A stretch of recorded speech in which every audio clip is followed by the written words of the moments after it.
Neden zor eken bu kapron? O tırram etmedi ku başka kapronlara okşap tırıldak etmedi ku bu. Kuvatleken. Krem yırtılmadı. Na bu adına o bakasını çesem yine şunca dırnakım bilen görtürtme yine dırnakımdan yine. Hiç ne olmadı. Anastan boğan kapron. He işimi şu kana. Götü et baldım yine. O bakasını çesem.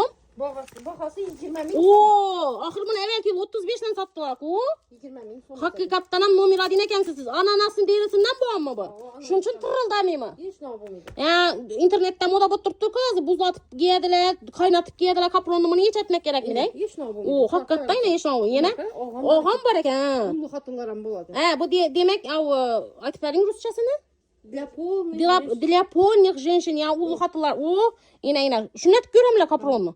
Yine bir aylanacak. Yok ay yine bir aylanacak yine. Aylandırıp görüp alaveresleyken, yeşil bu mideken, indi ana o Anfisa yine atamagen boz topraklarına modadan kaladı.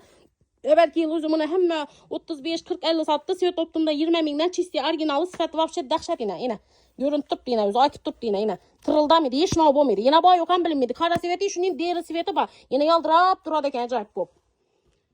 Üzü diğeri siveti en zor kadar siveti bay yokan bilinmedi, giyip koyalardan bilinmedi. Yine üzü yeminin görünüşü bilen bilinmedi görüngende giyip koyana. Lekin üzü ne dondurmaydamdan tavarı zor. Hakikaten ama yaldırat bandırat hakikaten ananasının derisinden boğandım zor nerse. Bir alasa neçe yıl hazret giyesle ağam ba sıfatı zor avirlenem kalın mı imbirler yine.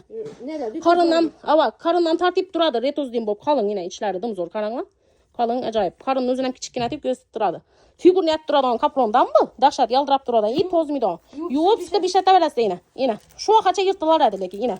Yine çellem tarp tutmam bunu gördüysem dımnaklarımdan dık tutma. Yine. Bakası 20 binden siyot optuma geleverese hazırça eti gibi 50 tane giyen leki yine giyatır. Like bas